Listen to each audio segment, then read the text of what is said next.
best show on Blog Talk and the best show on the internet. Shut up! Nobody, and I mean nobody, tackles issues like inflammatory talk. Shut up! And Mr. Midnight Movie. Shut up! And Jewish Producer. Hello, son. Shut up! We tackle the things that nobody tackles. Hello, son. Demand answers. Hello, son. Aviation. Money. Power. Money. Power. Man boobs. Shut up! I see why Sick the Tank daddies kicked his ass. I'm going to talk over you as loud as I can. I've got my speaker full blast to blow you away. Shut up! Mr. Midnight Movie. My name is Delano. I have killed Mr. Midnight Movie. I stabbed that son of a bitch. This is Money. Power. Money. Power. tired. Money. Power. Listen. Money. This is inflammatory talk, and I had to start the show quick. I couldn't even play the whole song. So right now we've got Mr. Midnight Movie. I'm Jewish Producer. We have Ruthie on the line. You guys started a conversation. I think you should just start from where you were at right there. Yeah. It was a good starting point. I'll tell you something, Aunt Ruthie. The more I dig into this stuff, and the more upset and angry. And it's just the censorship and the misinformation and the lies. I just, I've never I've been involved in the film industry for a long time, but this is like me looking into the news industry. I've never quite seen spin in misinformation quite like this. To me, this is something that's kind of new, but you may have a different take on that. But I have yet to see something like as blatant as what I'm seeing today. It's been through the years, it's been as blatant as it is today. It's just that now you have the maturity to recognize it for what it is.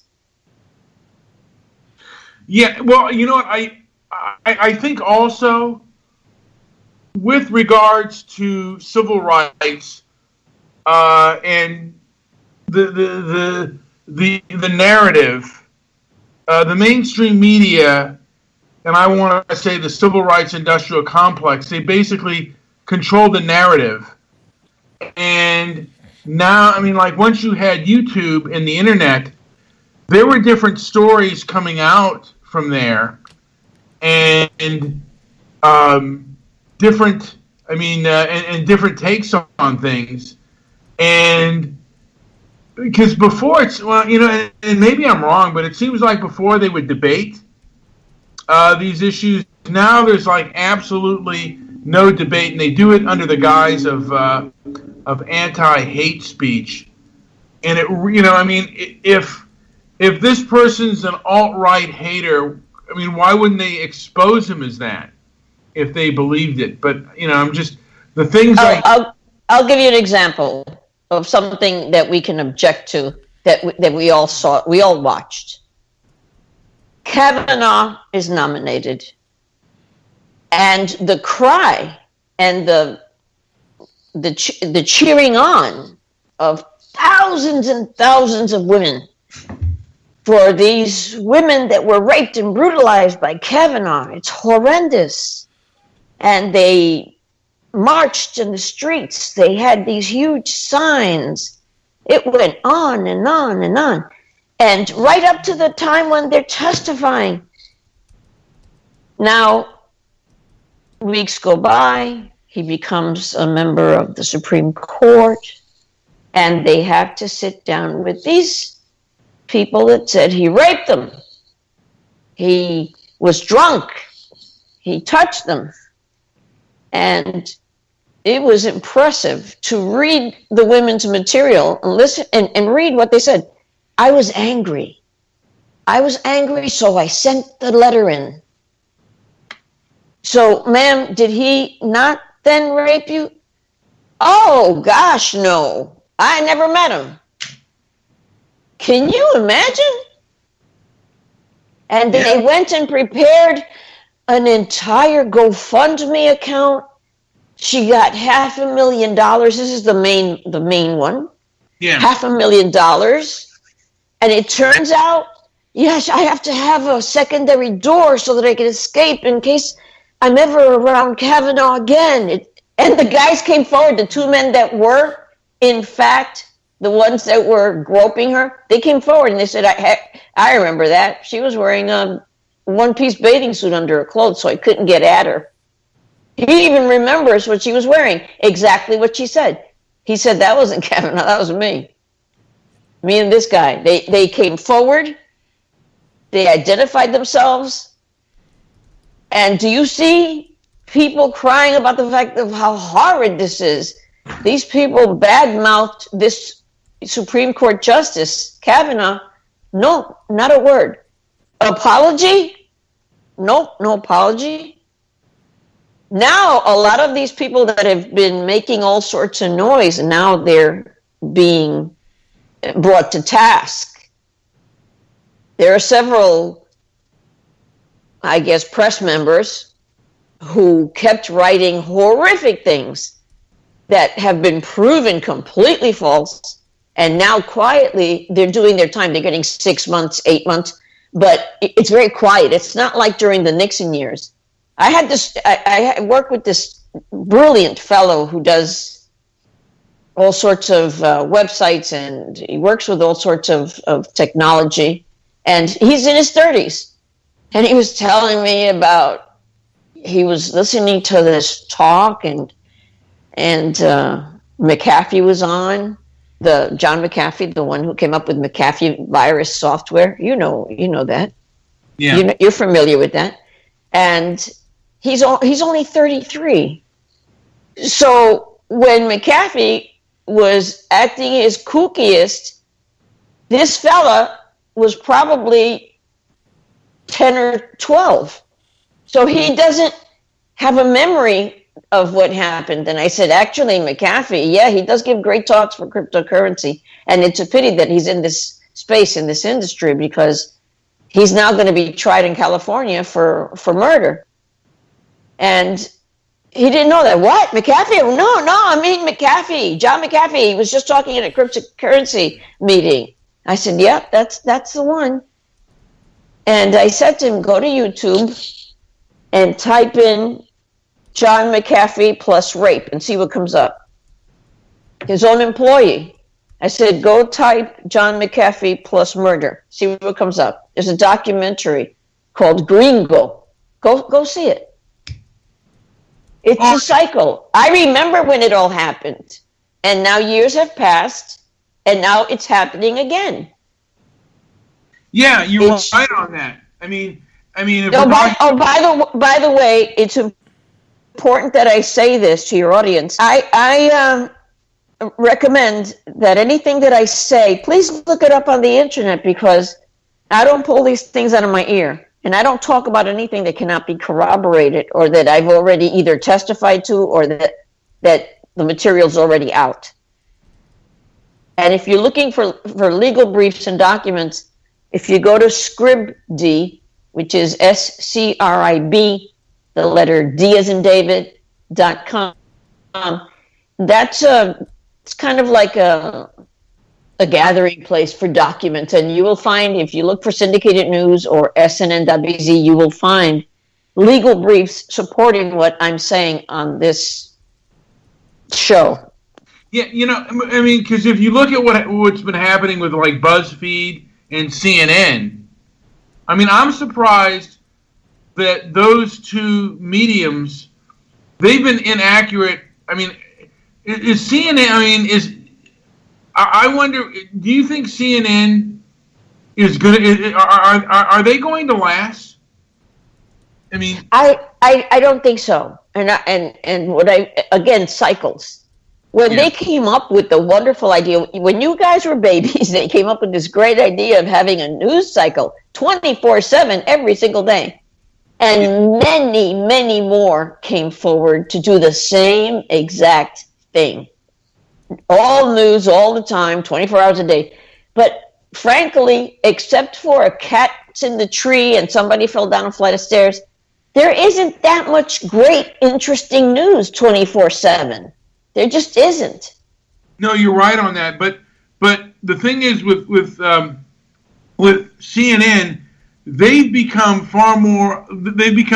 much less of a news organization than they are an activist organization. They are an advocacy group. They have a theme and they follow it. Even when they're wrong, they will stick to it, because in public relations, in the phenomena of society, the guy that yells the loudest and keeps saying, even if it's a lie, keeps repeating it and repeating it. After a while, you think that's the truth, because you hear it every day. Mm-hmm. You hear it every single day. And life has changed. A lot of these horrific things went on for decades. But we have a whole new thing now, the cell phone camera. And that has changed society in ways. Consider if there was something such as a cop chasing someone and breaking his window to say, yeah, you have a broken taillight. Well, he just broke it. And then saying, get out of the car. And the fellow tries to get out of the car and he shoots him. We traditionally, around the world, accepted what the police officer said. We didn't question it. The cameras have changed everything. There was one case in which, and you can watch this on YouTube as well, police officer is saying to a man, stop, put the knife down. He has no knife. And he shoots him in the back repeatedly. And then he looks left and right. You can see that he's looking around to see if anybody saw him. And then he throws down a taser. And he said later, when he wrote his report, oh yeah, he had a taser. He was going to tase me. No, he wasn't. And the person who filmed the whole thing was a completely innocent person that had nothing to do with any of them. Doesn't know the cop, doesn't know the dead man that he just killed. Completely just happened to be walking through there. And he had to go into hiding for months because he didn't know who was going to kill him, so he wouldn't testify. If something happens again and again, and we don't question it as a society, we're accepting it. We make fun of this, but the fella from the United Nations, what was he? He's the president of the United Nations. And yes, they have a president amongst the members. They have a president. They had that. And he's going to testify on Monday about issues with Haiti. And on Saturday, lo and behold, this is a tall, strong man. He drops the weights that he's been lifting for years. He drops them on his neck and he suffocates and he breaks his neck. Oh my goodness, what a heck of a thing. And nobody questions it. We go on Monday, Tuesday, like it never happened. Oh, so-and-so was found dead in his apartment. He dropped weights on his neck. Some time goes by. Then there's a fella from Haiti whose name is Klaus. I forget his last name. He's Haitian, but he's got a what seems to me like a German or a German Swiss name, Klaus something. And he's going to testify come Monday. And all of a sudden, he's found dead in Miami. Then another attorney that has the same deal, dealing with the Democratic campaign, dealing with testifying against incidents that went on. About 2 or 3 days before he's going to testify, he's found dead on the beach, Miami Beach. And we don't question it. We just accept it again and again and again. And how can we think that could be normal? If you went in your kitchen and you found a mouse dropping, you don't need a degree in biology and pest control to know that you got mice in the kitchen. But we have become such pacifists that we accept everything, even when it defies logic. Well, for instance, if a person has a bullet hole in the nape of their neck, that means that they didn't just take the gun and put it under their chin and shoot. No, they contorted their arm, all the way to the back to shoot themselves in the neck. And how interesting how they shoot themselves twice. How does that happen? It's illogical. It can't happen, but we've gotten so desensitized by watching tremendous violence that we think a lot of these things are perfectly normal when they're not.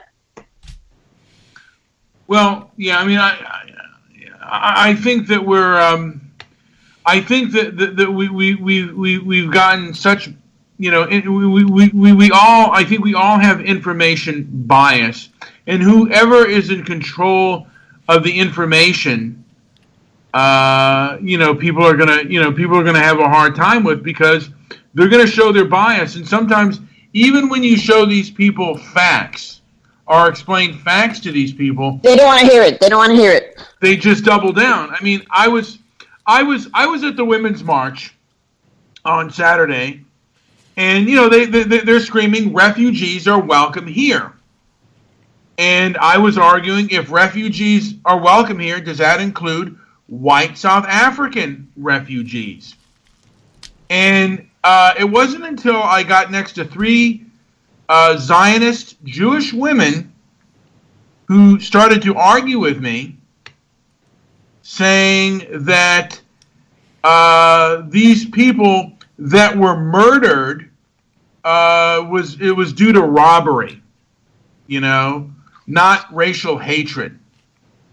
And also said that the South African, like the people who were singing the songs about killing the white farmer and slitting the throat of whiteness, that was those were fringe groups. And it's like, they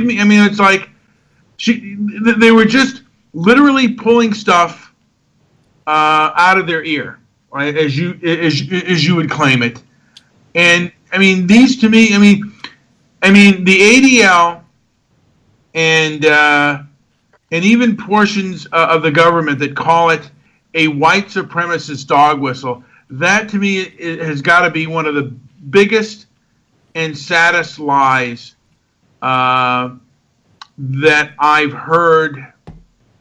I mean, in this decade. I mean, it seems like there's a complete, almost willful covering up of that behavior. I mean, at least it is for me.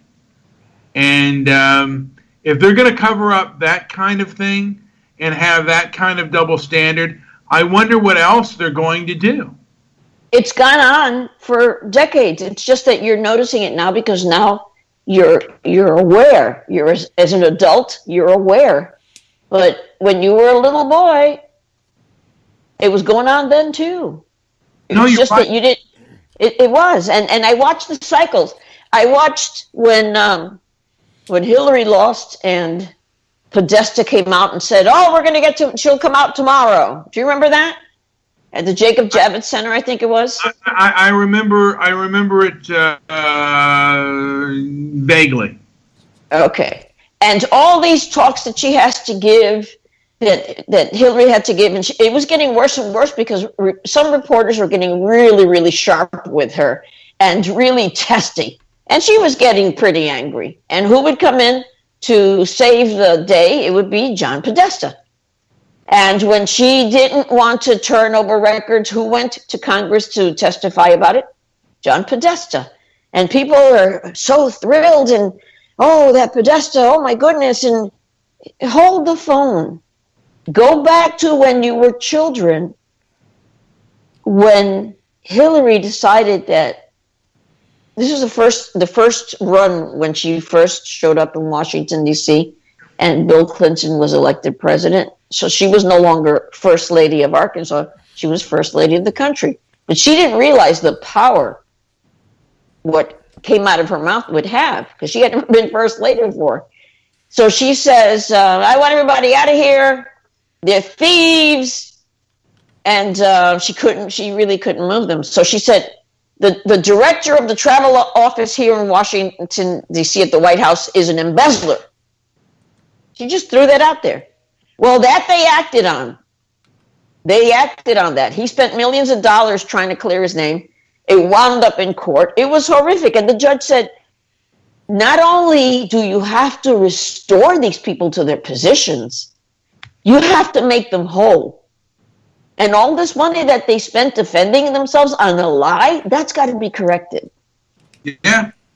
And during that time, this was the travel office. And during that time, there was a lawyer that went before Congress, and it was him. It was John Podesta doing the same thing he was doing a couple years ago when he spoke before Congress. Same person, same exact person. Well, you know what I mean? And I want to say that election cycle with Hillary and Trump was, to me, one of the biggest things of virtue hypocrisy that I have ever, I've ever seen. I mean, Trump was accused of mishandling women, but so was her husband, and she protected him, and she thwarted a lot of the women who made allegations. She was, from my understanding, one of the people who tried to stop these women from going further. And absolutely. She went after them with a vengeance. Because what is it that what is it that they get? What is it that she's feeling that she doesn't want to give up? Stop and think. What is it? It's power. Yeah. It's the power. The power is a big turn on. The money doesn't matter to her anymore. She's got more than enough money. And then the manner in which the United States wants to eliminate the possibility of anti-money, there's money laundering, and they want to deal with that. So they have all these anti-money laundering measures. And we don't look back 20 years ago. People don't look back 20 years ago. How did these things start? Well, the United States has certain rules and regulations for charities, for instance. You can't just say, here's 20 million. No, you got to identify where that money came, how it was earned, who's submitting it. All of that has to be identified. The person who's submitting it, where it came from. And it's not. And to avoid this problem in the U.S., the Clintons got together with Frank Giustra. It's spelled Giustra. Go look it up. He's from Canada. Because in Canada, a charity doesn't have to have a limit. There's no cap. You don't have to identify where it came from or how it was earned. And you don't have to identify who's giving the money either. So since they couldn't do that in the U.S., they did it in Canada. It was done in Canada. And nobody questioned that. I remember when Putin said, money, what, from Trump? Oh, no. The money we gave was to Hillary, and now she lost, and she still won't give it back. And he was absolutely right. He was saying something ugly, but it was absolutely correct. And I think I sent you the database that was released from her email. Remember, it was in public? Yes, you did. I sent it to you. Yes. Yeah. People from all over the world who are legally not supposed to give her any money. Press members, bureau chiefs, military personnel. They were all giving her money. And nobody questioned it. Nobody questioned it.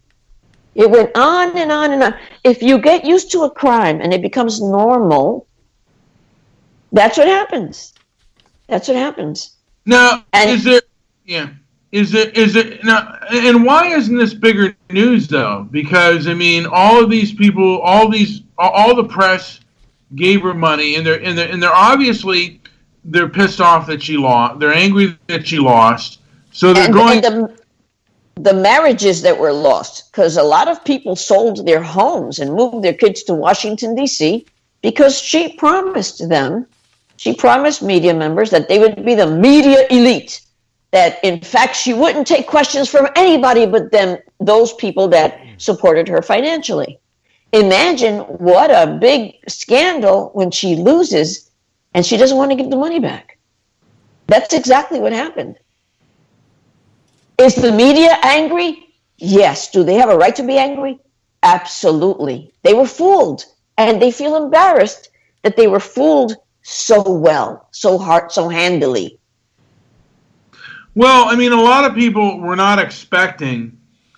I mean, I was actually. I mean, were you surprised that Trump won? Not at all. Not at all. I was watching when Ann Coulter, they asked her who's going to win, and she said, of the declared candidates, they said yes. She said Donald Trump, and everyone broke into tremendous laughter. Yeah. And I wondered, what are they laughing about? There's no question he's going to win. I had no doubt. Really? I mean, I was skeptical, and I was actually kind of, as somewhat of a conservative, I was kind of concerned, thinking that Trump would be the weakest candidate. I mean, I thought we had a very deep bench. No. That's because of your age. You haven't seen the cycle twice and 3 times like I have. Yeah.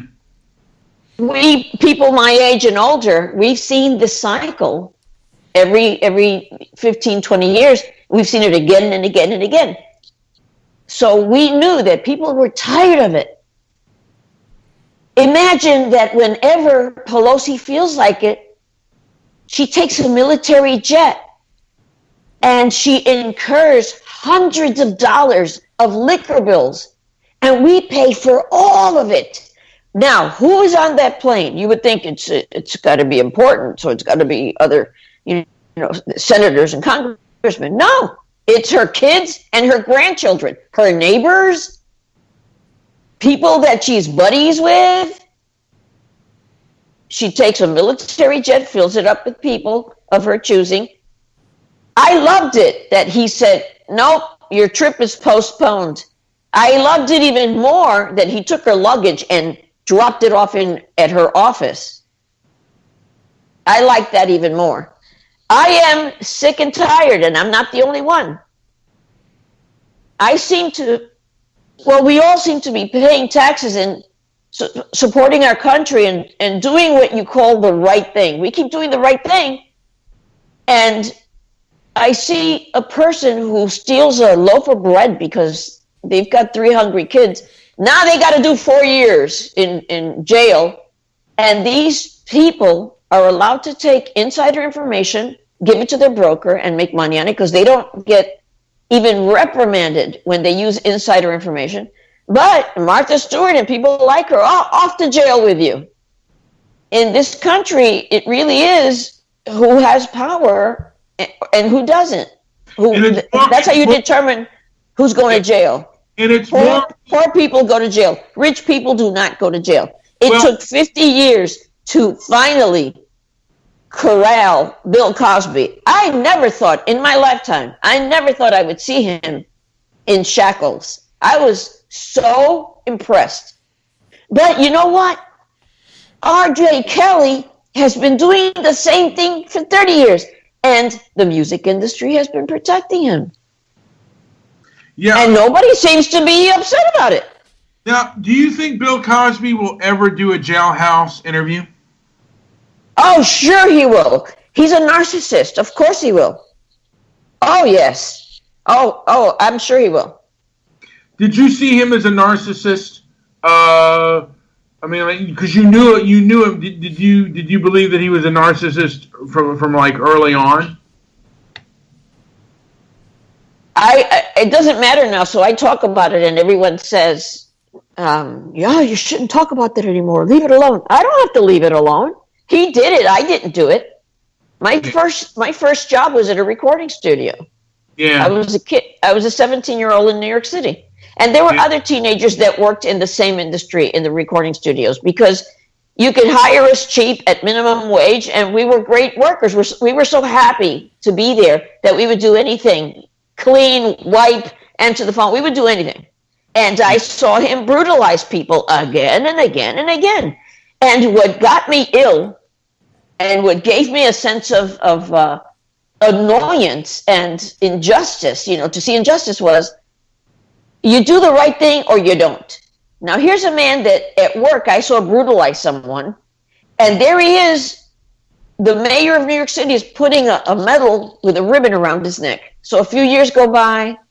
Now we have a new mayor, and there's Cosby again, and the new mayor's putting a medal around his neck. But through the years, he continued brutalizing people. And I always said, why are we making such a big deal about him?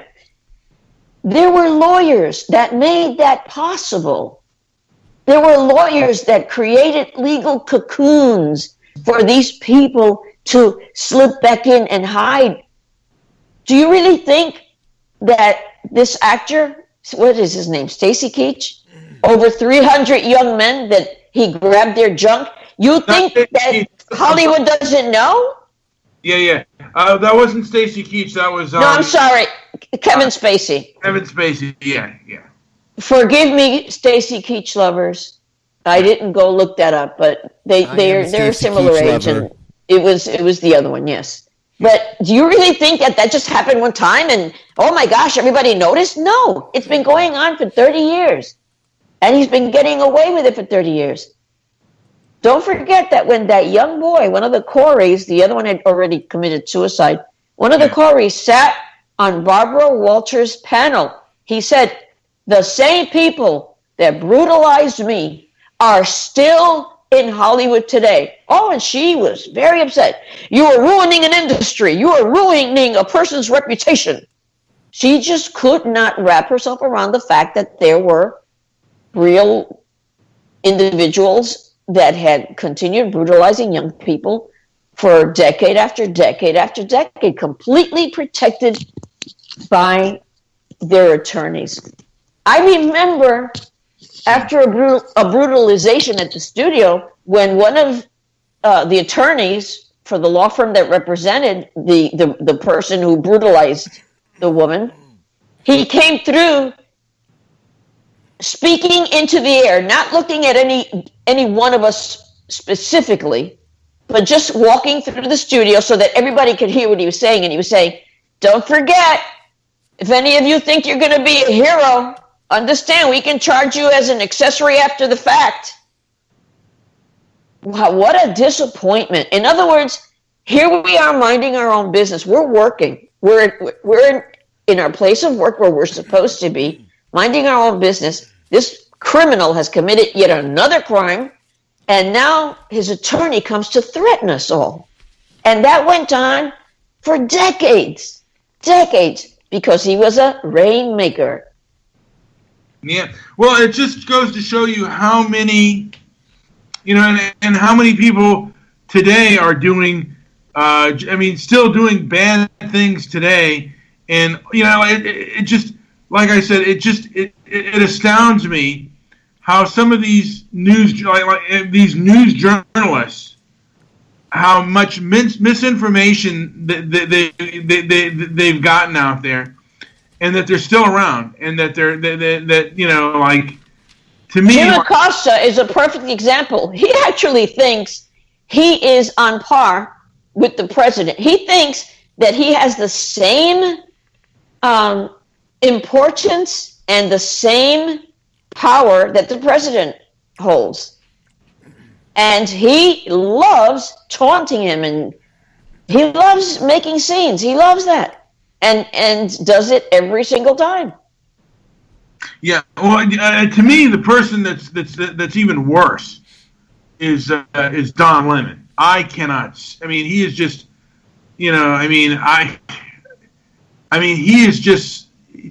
he is just such, and I'm no Trump sycophant, but he is such a Trump hater, and just, such an SJW.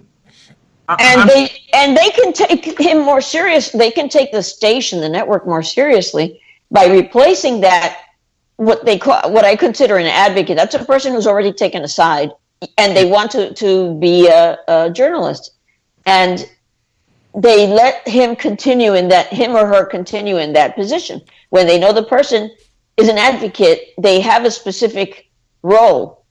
It was amazing to me that here we have all these issues with the border, and I go back in history to see let's see what Clinton had to say about the border wall. Let's see what Hillary had to say. How about Obama? How about Bush? Every single one of them said exactly the same thing that President Trump is saying now. And a lot of these young people, no, we need liberty. We need liberty. Freedom. We have to let everybody in. It's a humanitarian. No country is responsible for the entire planet. And to think that we're going to solve the planet's problems by allowing everybody to come in here is foolish. I say again, and I've said it many times on your show, we have tested this. We have had 5 or 6 middle-aged white men, which is the typical age of a law enforcement officer. And we've asked them, identify these 10 kids, pick them out, who's who. They do not know the difference between a guy from Afghanistan and a guy from somewhere in Mexico or Honduras. They don't know the difference. All they know is that the guy has brown skin and black hair. They don't know the difference. They don't. Yeah.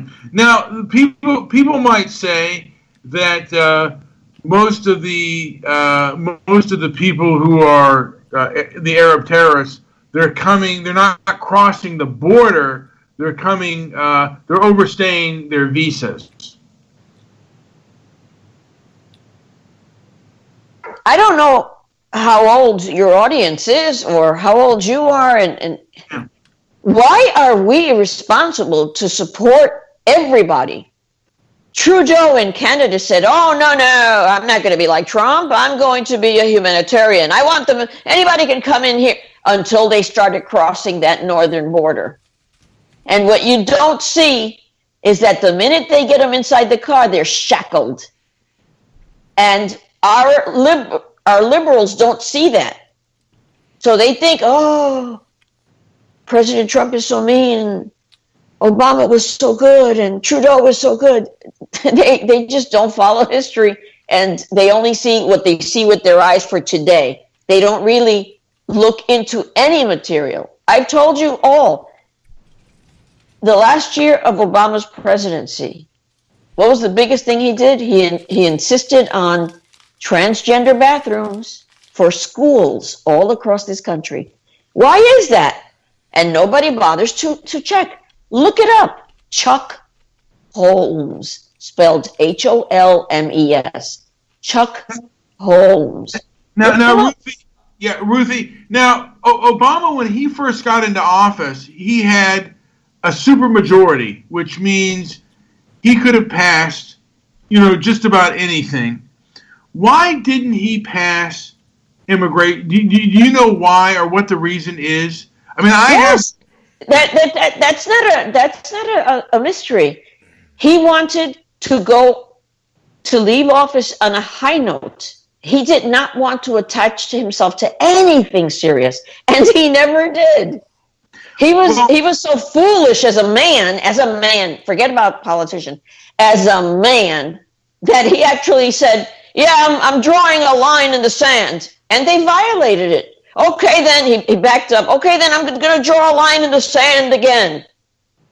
The difference is women raise families in this country. Men don't. Women basically run the homes and raise the children. And the only thing a woman asks, it doesn't matter if she's rich, it doesn't matter if she's poor. The only thing a woman asks for, and it's nature, is safety. Because within safety, she can raise her children safely. Safety. That's all she's asking for. Not much else. When President Trump says to the country, I'm going to give you safety, they listen to that because people don't want to be afraid all the time. I remember Night Court when I was a youngster, and I was covering Street Beat in Manhattan, and this girl got her face cut up and had no one. So I was very young, and I felt sorry for her. I'll go with you. And we sat together. And the criminal got everything. He got everything. Not only did he get to keep what he had stolen, the case was thrown out. Why is that? Because, and I'm not talking about 800 years ago or 400 years ago. I'm talking about New York City, Manhattan. If a person came into a home and robbed your TV and left, that's the end of it. You have to prove that you saw him there, or is there a witness? Is he going to testify? But if there was a woman or a girl in that home and the man saw that, it behooved him to rape her. Because once he raped her, all the other cases, the robbery, had to go away as well. Because she didn't have a witness to the rape. You had to have a witness to your own rape. That was a New York City law. Look it up. I don't make this stuff up. Look it up. It was a New York City law. It behooved the person who broke into your house to rape you, because then he got away with the crime and he got to keep the TV. And people say that never happened. That must have happened in some third world country. It happened in Manhattan. I remember. They eventually changed the law, but that law existed forever. You have to have a witness to your own rape. How ridiculous. Oh, and don't let the witness be someone you know or a neighbor that knows you. That didn't count. It had to be a completely anonymous third party that you never saw in your life and that they had never seen you in. Well, what's the likelihood of finding that? But these were laws written by men to protect men, and that was common. Yeah. In the New York City prosecutor's office, when they're dealing with Weinstein and all of these cases, one of the prosecutors who harassed the other female attorneys in his office actually punched her in the gut and threatened her. He's not doing time. Not at all. And do you think people were screaming about it and yelling about it? No. Very quiet. This is a prosecutor in Manhattan. He punched another prosecutor in the gut and got away with it. A female? Yes. Again, don't take my word for anything. Please just look it up. Look it up. All this stuff goes on, and no one's upset about it, and no one complains about it, because we've gotten accustomed. As a society, we've gotten accustomed. We're desensitized. We're accustomed to violence against women, so it became kind of routine. Weinstein, here's a perfect example. Weinstein they know that he's got this problem. They know he's doing this again and again and again. They're talking to him. There's an investigation. How is it that the New York City Police Department is not going to pursue it? And then we have all the screaming by Alyssa Milano. All the screaming. Hey, Alyssa, she didn't come out for a week and a half. Why? Because she hadn't caught up with Weinstein's wife, who dresses her for the red carpets. And she wasn't going to blow off her dressing opportunity. And we don't even question that. And out she comes stating, this and that, and screaming and fighting and crying. And I'll tell you, I will listen to you on some matters, and I'll take what you're saying seriously. But once you hook up with a terrorist, I stop listening to you. And now I'm as afraid of you as I am of the terrorist. The minute Alyssa Milano hooked up with Linda Sarsour, that was the end of it. I wasn't going to listen to anything she had to say. And I don't. And I wonder how much the Women's March was affected by this. Of course it was. Of course it was. How could it not be? Yeah. How could it not be? When the people who are assaulting the women are men in power. And do you really think that all these men in power are going to be dragged out of their offices and taken to jail? No. Men in power, men with money, don't do time. Yeah. People with limited means, very young people, the aged, they do time. They wind up in jail for minor infractions. But people with power don't go to jail. No, and the truth is, at times, we don't even, some people we don't even talk about today. I mean, today is the day that we're celebrating Martin Luther King, but he had a storied history and a storied past. I mean, and I don't even know how far it goes, but I mean, before he died, before he was shot, he actually, from my understanding, he had 2 women in his room. Yes, he did, and he had, quite married. He had his mistress, who worked for him and was pregnant by him, and he was married to his wife, and people don't question that. And by the way, I loved Martin Luther King until I realized that what he preached was not what he lived. I didn't get angry. I didn't lose my cool or lose my temper. I just oh, that's the case. Okay, I'll let that go. Forget it. I'll let it go. I was hoping he would be a champion during the Monica Lewinsky stuff, but that's when it came out that he had a mistress, and so did Jesse Jackson. Yes, he did. So did again, look it up, people. I don't make this stuff up. This is history. This is American history. It happened here in the United States. Yeah. And a lot of some of these moral people had mistresses, and they were supposed to be men of the cloth or men of God, and they were, absolutely, they had their failings with regards to women, and I heard that Martin Luther King was, particularly. He was a moralist. Yeah, he was a moralist. He was particularly very much a philanderist. Some people even would say to say that he was a sexual degenerate, as far as calling him a sexual degenerate.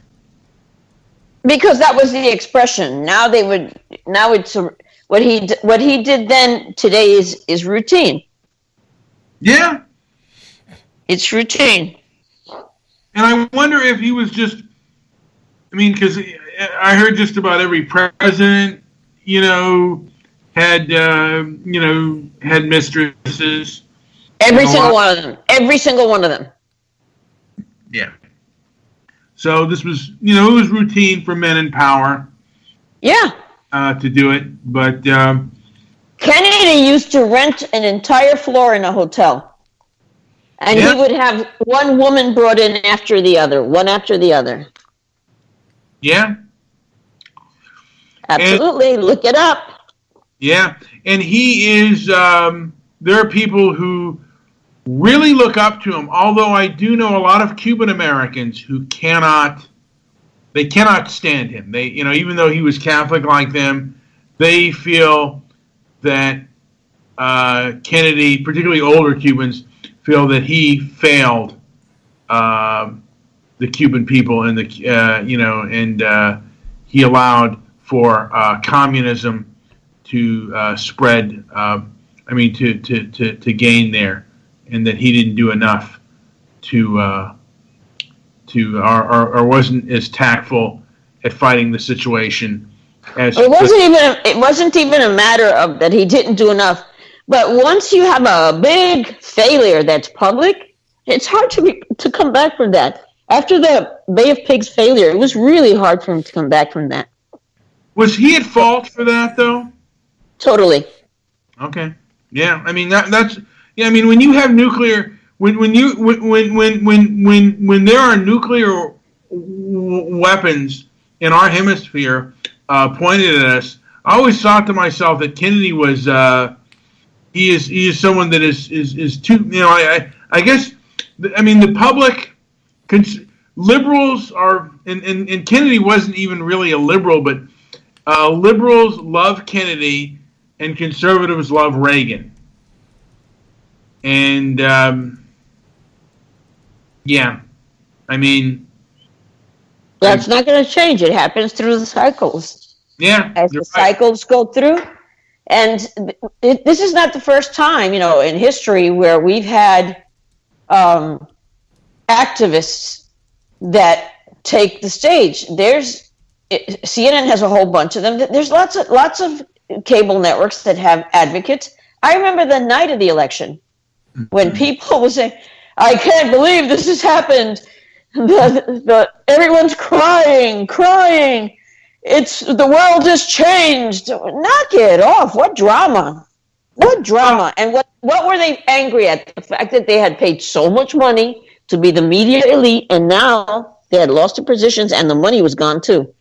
Well, they have, but the media has a lot of zombies, because I have family members that are also, SJW leftist.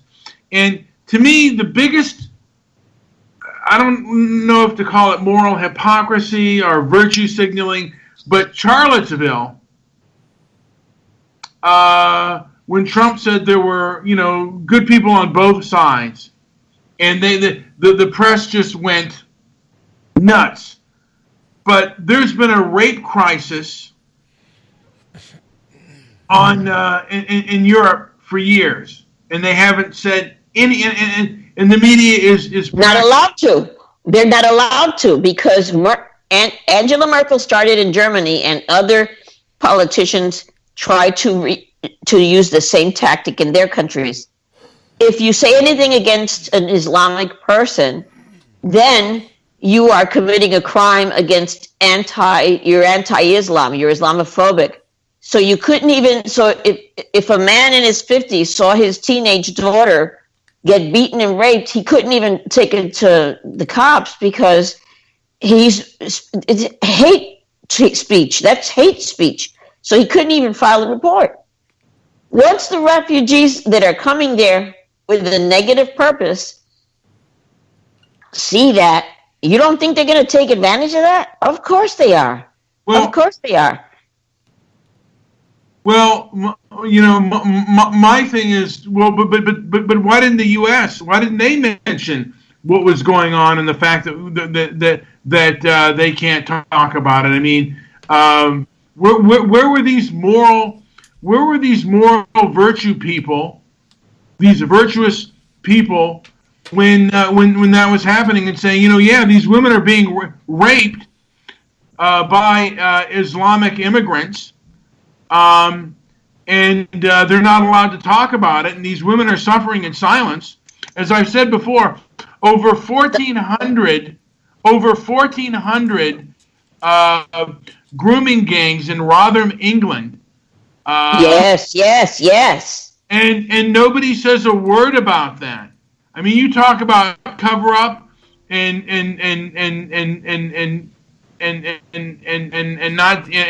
moral outrage. Where was the moral outrage in that?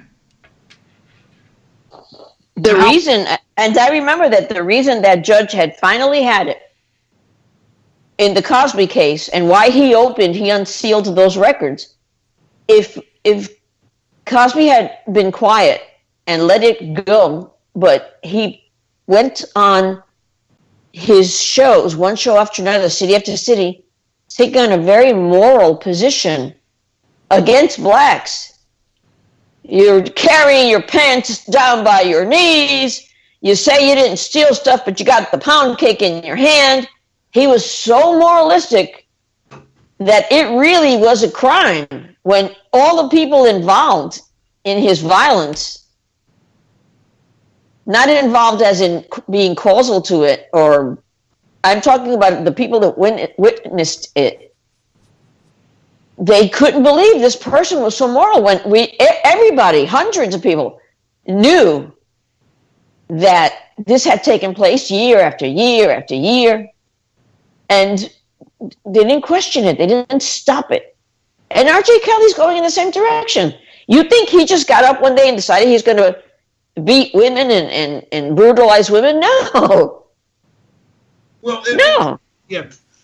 Well, it wasn't until Hannibal, I forget his last name. Hannibal, I think it's I forget the guy's name, but his first name was Hannibal. The comedian Hannibal, and I think it's Burgess or whatever his last name is. But it wasn't until he made a commentary about it where that started the ball rolling on that. And I remember, I think it was in the early 90s where I had read instances like that in the tabloid papers. Hannibal, the comedian Hannibal, I forget his last name. You're right, Hannibal Buress. Hannibal Buress had mentioned that, and that's when the ball started rolling on that. But I had remembered reading things in the throwaway papers about Bill Cosby and his conduct. I remember the woman who was the one he got caught for. I remember reading about her early on. I mean, and this was about almost 30 years ago. I remember reading about this. And it wasn't until Hannibal Buress? Yeah. Where he had actually said something about He made a joke. He said, Cosby, you shut up, you're a rapist. And that hit people very hard, and they went and looked it up. And he challenged everybody. He said, look it up. Go on the internet and look it up. Look up Cosby and rapes and see what comes up. Yeah, and I actually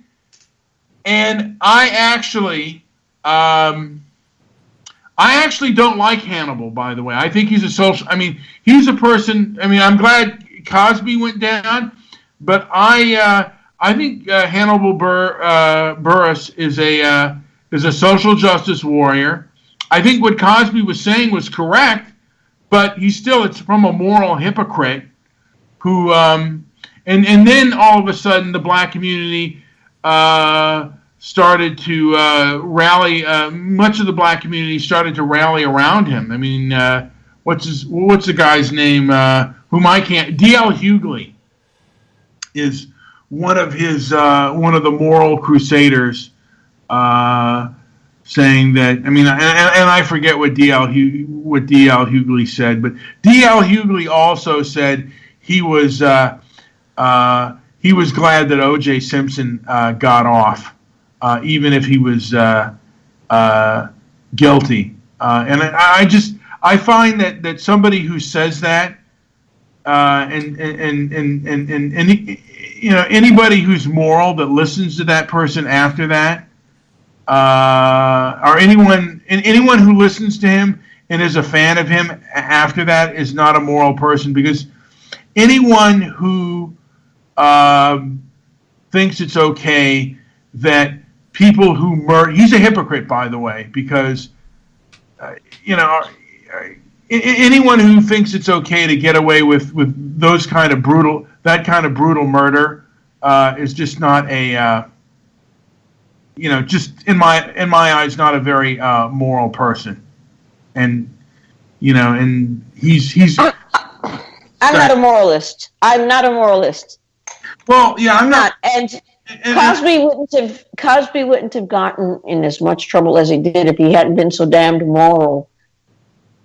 It's the moralization. That's why the judge decided to open the files and release and unseal that affidavit, because in there he actually taunts and says, yeah, that's right. I wanted her for sex. I used the Valium and the Vicodin and whatever it was he used. I used it to have sex with women who didn't want to have sex with me.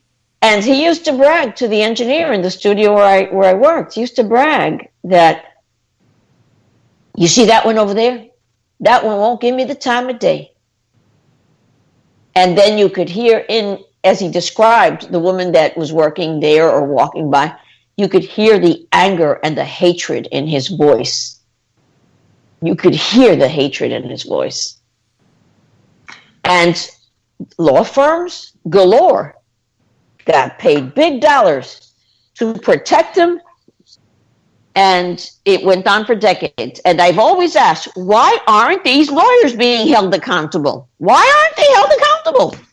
What do you think? And I've always been curious, and I don't know if you know this or not, but what do you think was in Bill Cosby's psychological makeup where he would want to do something like that? It wasn't that unusual. And again, there's a wonderful service called newspapers.com. And it wasn't, Bill Cosby wasn't the first one to get sued for brutalizing women. It was the one who owned the big penthouse, the one with all the girls. That little man in the pajamas. What was his name again? Hugh Hefner. Hugh Hefner. Hugh Hefner was the first one to get sued. He got sued, and the woman's lawyer was very smart, and she was smart too. She noticed that as she's eating her meal, she's getting dizzy.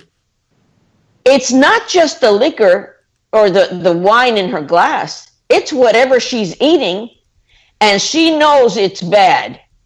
So she gets up from the table. She knows someone has put something in her food. And this fella said, the little one in the pajamas, "Oh, stay here. We have an in-house doctor. He'll take care of you." She said no. She demanded to go to the hospital. And they found in her bloodstream a very strong drug. And it didn't get injected through a vein. It came in through her. It was ingested. She ate it. It was something she ate. Mm-hmm. They found the concentration in her stomach sac. And she didn't file for, he tried to get me for sex. No, you know what they filed for? What? Poisoning.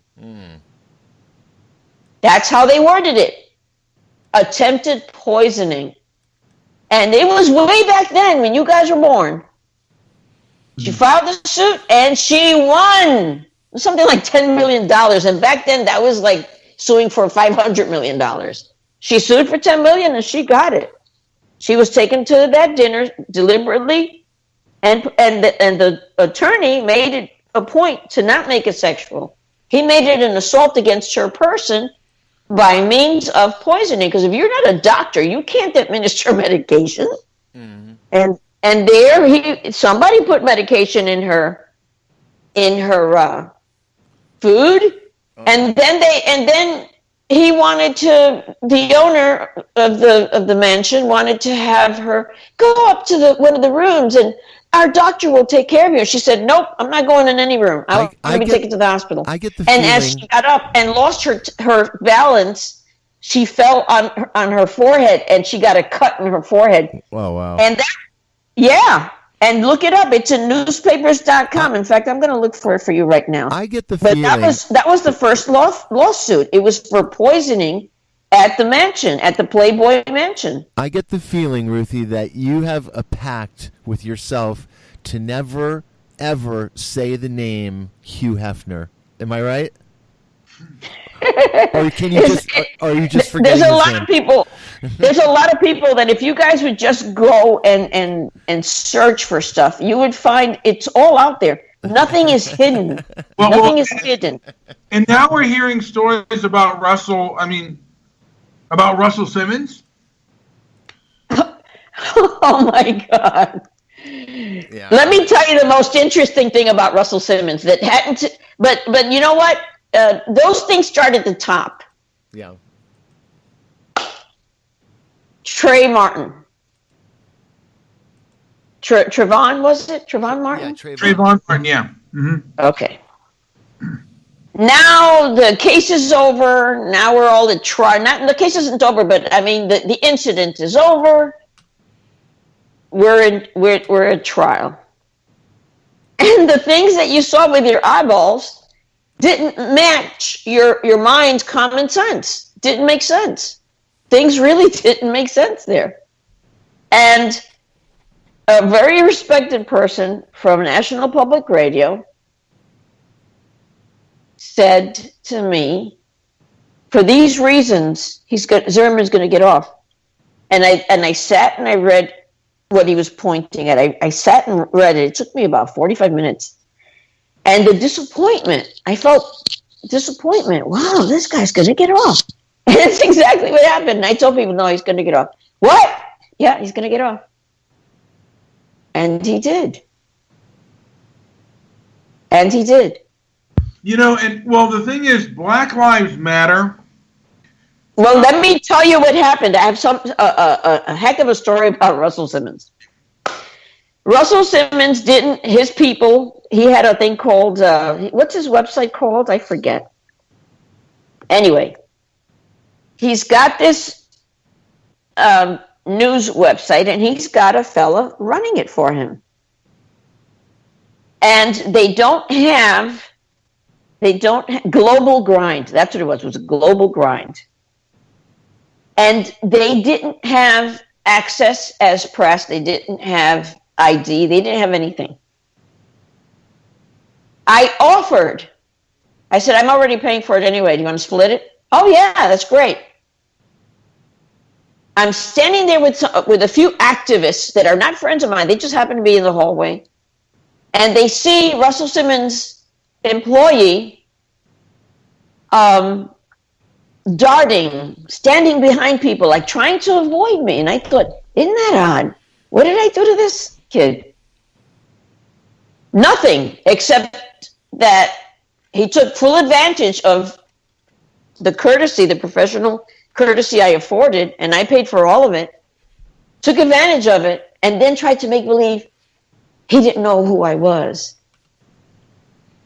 I wrote about it. I said he slid around like a kid who hadn't done his homework. It was embarrassing. And the next thing you know, since he doesn't have press ID, I get a knock on the door where we had a room with a closed camera system, so we didn't even have to, because inside the courtroom, those chairs are wooden pews, so your butt falls asleep after a while. So I wanted to sit in the nice cushy chair that we had in this other room, and we're in there, and there's a knock on the door, and security's out there, and the facilities director for the building. Do you know this guy? I said, yeah. Who is he? He works for Russell Simmons. He's pretty decent. Writes good stuff. Why were they upset? Because he's sitting next to Trayvon Martin's mother with the tag called family. And finally, I started writing about that. I said, why is a white man constantly on CNN, NBC, with New York Times? Why is he speaking for blacks? You mean to tell me that in the whole black population in the United States, we can't find someone with a PhD and a master's that could speak for the blacks, a formally educated black, an African American that could speak the black experience? You have to go to a white guy to talk about. Why is that? Why do we still have a white man interpreting and being the face for the black community? Oh my gosh, and you should have heard the fighting. Not because what I was saying was true, but the fact that I called them out on it. Why? It was Michael Skolnick, I think. That's who it was. Michael Skolnick. And there he was all the time, constantly speaking for blacks. And I actually addressed blacks and asked, why don't you guys speak for yourselves? Why do you need that guy to speak for you? This is, in this day and age, this is a modern day. You can speak for yourselves. There are thousands of educated black people right here in Florida who have graduate degrees. Why don't you use them as a spokesman instead of having a white man speak for you? That's embarrassing. It's not the 50s. Yeah, I want to mention, and I want to mention that the Trayvon, the whole because Black Lives Matter. That's where because people think it was. The Brown incident, the Michael Brown incident, but it was Trayvon Martin that spearheaded Black Lives Matter, and then there's another group also, and that group spearheaded another group whom I find even more distasteful, because I find Black Lives Matter to be very distasteful and very disingenuous. There's another group called the color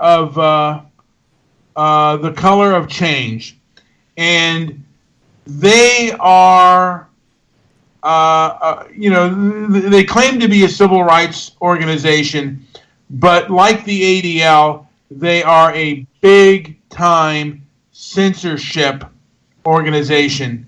And I've noticed, and I think what I've been hearing through the grapevine is groups like Black Lives Matter, the Color of Change, and the ADL, basically they go on YouTube and other forms of social media, and they look for things that they don't like, and if they're getting too popular, they will flag them, and they will try to encourage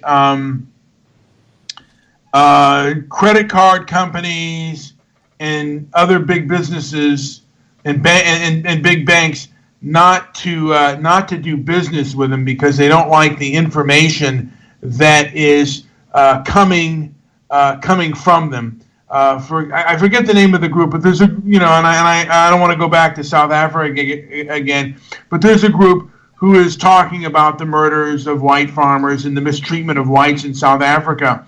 And the group, The Color of Change, actually, I believe they got them kicked off of YouTube.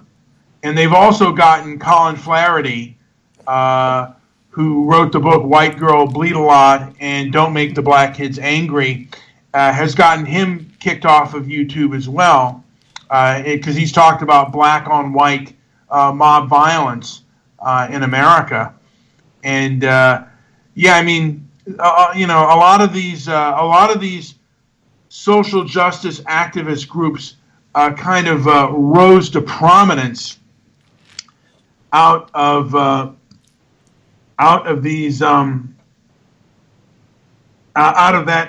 whole Trayvon Martin incident. Absolutely. And like I said, and it seems like CNN and BuzzFeed and the Young Turks and other large news and other so-called activist and news organizations seem to be almost the mouthpieces for these groups, and they basically I almost want to say pitch water for them. And they don't have to answer any hard questions. No, not at all. Not at all.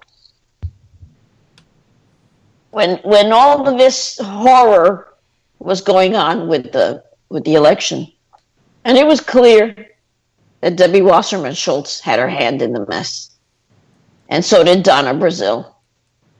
After the smoke settled, they came out in public and started speaking like nothing had happened. They went on business as usual. Business as usual. Nobody questioned that. I enjoyed that when when President Trump canceled Pelosi's trip, he also had her luggage delivered to the front of her office. I enjoyed that. I did. Yeah. And the women who have said that they've been raped by Mr. Simmons. One of them is Jenny Lamette, daughter of Sidney Lamette, the director, the daughter of Sidney Lamette and Lena Horne, has claimed sexual assault. So what did he do? He went to Bali. He said he wanted to cleanse his spirit or something. Mm-hmm. I noticed that when these very wealthy people commit crimes, they go to non-extradition treaty countries. Yeah, and it's kind of it's kind of and they try to get like they're these moral, and then they become trying to free their mind and morality and stuff like that when they've been seem to have been very very piggish. And it's kind of sad, you know. I mean, and comedians want me to care what they think politically. I don't give a damn. And actresses and actors, they want me to care about their political opinion. I don't give a damn. yeah, I just don't. I want them to entertain me. When I go to a restaurant, I don't really care about the chef's history and what restaurants and hotels he has served. I don't give a damn. I want a nice meal. I don't care about all this involvement and about the history. I just want a nice meal. In the same sense, when I need something done in a house and I need to speak to a contractor, I just want to get a couple of references, but I don't want to get into the whole life history of the person. It doesn't matter. Just get it done. And so for some reason, these people, the chefs, it was funny in the last 10 years, every chef had something important to say. I don't give a hoot what the chefs think. I don't. I don't care who they sleep with. I don't. I just want good food. That's all. Just good food. I don't care what an actress thinks about politics or anything else. I don't care. I just want the actor or the actress to act and entertain me for the hour and a half. Yeah. Give me an hour and a half to be happy or thrilled. Do a drama it enthralls me and I'm sitting at the edge of my seat. That interests me, but I don't care what Brad Pitt thinks. I don't care what Sean Penn thinks. I just don't care. yeah. And sometimes it makes me think less of them. The only thing that I really do not like is if they mistreat, workers and they're cruel people. I don't. Then that's only if you find out.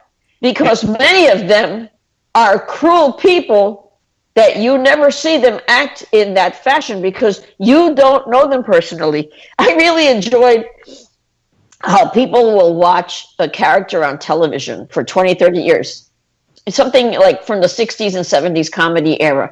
Like the Opie of Mayberry, I Love Lucy, any of those TV shows. And people actually write opinions online.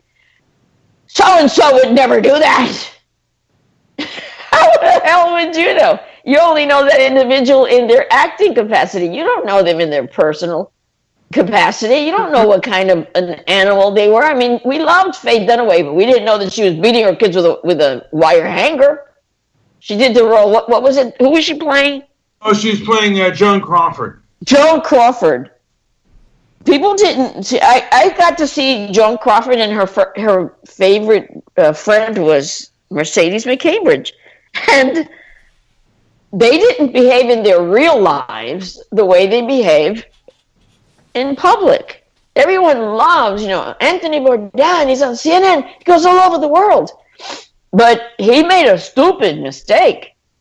He justified leaving his wife and daughter to go off with this girlfriend, and that because it was such a moral thing to do because she's a really good woman, and he was telling his wife and his daughter that this girl that he was with, she was a really good woman. Well, that really good woman was also a sex molester. She molested a boy, and who paid him off? Anthony Bourdain. Again, look it up, people. Don't take anything I say seriously. Look it up and verify it yourselves. I remember Peter Fonda talking about his father, Henry. And he said, someone one time asked me what was his dad like, and he said one time I just got real with him, and he said, did you ever see the movie Fort Apache? And in that film he plays a very arrogant and very very nasty authority figure, and sometimes like I said, sometimes the way people are on the screen aren't necessarily who they are in person. For example, I mean, Jackie Cooper said Wallace Berry was not, very nice to him. And he wasn't. Yeah. He was awful. He was awful to him. Yeah. Yeah. And when you work in any form of media, you get to see stuff like that. My most entertaining example was when, and didn't I tell you about that, about the Easter egg hunt? I told you about that, right? Yeah, no, you did tell me about them calling retard, that she said, retards. The thing is, though, to a degree... That was Hillary. And she didn't say those retards. She said those F-I-N-G retards. And she said it loudly. I was consoling the mothers. It was such an awkward situation. Yeah. Now, were you, at that time, before that, were you a little bit of a Hillary or Bill Clinton fan, or did you kind of know that they were not very good people? For day one, I knew something was terribly wrong. They did a junket from New York City, New Jersey, Pennsylvania, Connecticut, and Manhattan, and we all met at JFK. We were flown to Arkansas. We're going to be seeing them, and he's making it a point. We're sitting there waiting for these people to come into the room. And he makes it a point to whisper into his cell phone. Yeah, baby. Yeah, right. Yeah, we're going to... Sure, yeah, baby. He's talking the way a man talks to his lover. Mm-hmm. So we assumed he's talking to his wife. And while he's on the phone, he turns to us. Mm-hmm. He wanted us to hear him. He wanted us to hear him. And who's walking in the room? Hillary and the little kid. And a very young daughter. Yeah. Now, Chelsea. If we get back to because you were in L.A. during the O.J. Simpson trial, if I'm not mistaken. And the black activists said that they were going to have a meeting and that we were to leave all recording devices, pens, pencils, everything. We could walk in with nothing. Whatever we could remember would be what we would take out of that meeting. And they said clearly, if he doesn't get off, we're going to set the country on fire. Now, was Jeffrey... And these were very well-known activists who are still in power today. Was Jeffrey Toobin in the room as well? I don't remember. I know people would like me to say, oh, yeah. No, if I don't remember, I don't remember, and I say so. I only speak of what I know with certainty. Was look it up. Don't listen to me. Look it up. Research it. Look it up. Because there was the writer there. He wrote. Was it John Dunn or Michael? I think his last name was Dunn, and he was there consoling the Gold family. Was he there? Yeah, I don't remember. I don't remember who was there. The room was huge. The amount of people was extraordinary, but I didn't think it was even legal to say something like that. Basically, the country was being blackmailed. Yeah, I didn't think they could get away with that, but they do get away with it. Well, look at who's best friends with Bill Cosby that never said a word against him. Oprah Winfrey. You know what? And you know, who's best friends with? And you look at the pictures. Harvey Weinstein. Who's he hugging and kissing? Oprah Winfrey. You know, I remember, and they Bill Clinton, same thing. Oprah Winfrey. You don't question that. Why don't you call her up and ask her why she's never come out against these men that have brutalized women repeatedly, en masse, where they've repeatedly brutalized women again and again and again, and she doesn't come out against any of them. There are so many there are so many questions that I would love to ask Oprah Winfrey of the things that she's done over the years and the decisions that she's made over the years. I mean, and those questions would not even be the make the top 5 or 10 questions that I would have for Oprah Winfrey. And she was a major mover and shaker in shaping our culture. And I don't think she was good for our culture as a whole. I think she promoted white guilt. I think she had a lot of activists who were, in my opinion, particularly in the worst one. I can't even remember her name, but she did the she did the blue-haired, the blue-eyed, brown-eyed test. Now it's the name is escaping me, but this kind of thing has gone not only in America, but it's gone across to Europe. This type of poison that has infected not only our country but our entire nation. Jane Elliott. Jane Elliott. Jane Elliott, a woman whom I find absolutely disgusting as a human being, and I wish she would be brought to task. I mean, her beliefs and other things would be far more brought to tasks. But yeah, I mean, I would ask her questions on that, and there were so many things that I would love to grill her on, which she does not. Oprah does not take hostile interviews. She only goes to safe spaces. I just heard some noise there. So, but yeah, I would love to grill her on many things. But yeah, she was. But I wanted to mention during the O.J. Simpson trial, the day of the verdict, there is film of her being she went yes, like when he was found not guilty. She was glad for that. Mm-hmm. And when I looked for that tape on YouTube, I don't know if that, and I don't know if I was, looking at I remember being pissed off. I remember being very angry that day. Mm-hmm.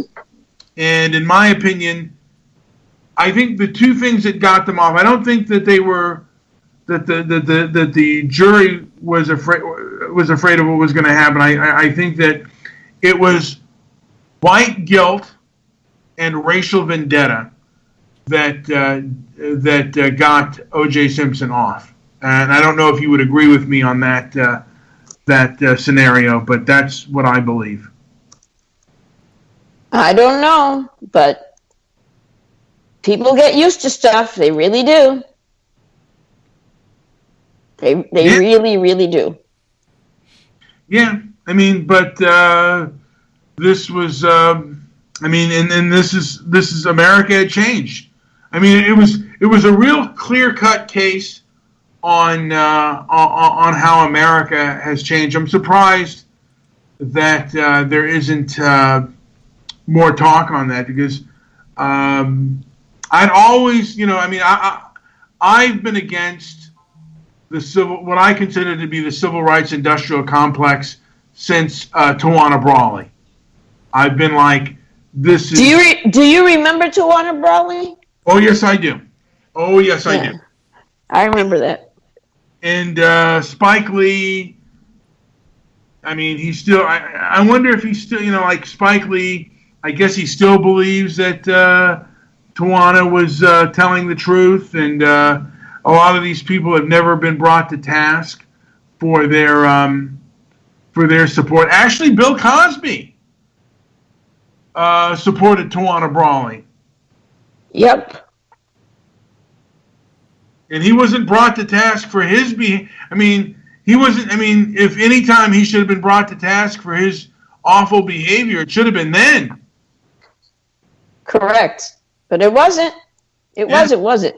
It was only, and the thing is, it's only after he said something bad about the black community, and it just goes to show you how powerful the black community is. Because once he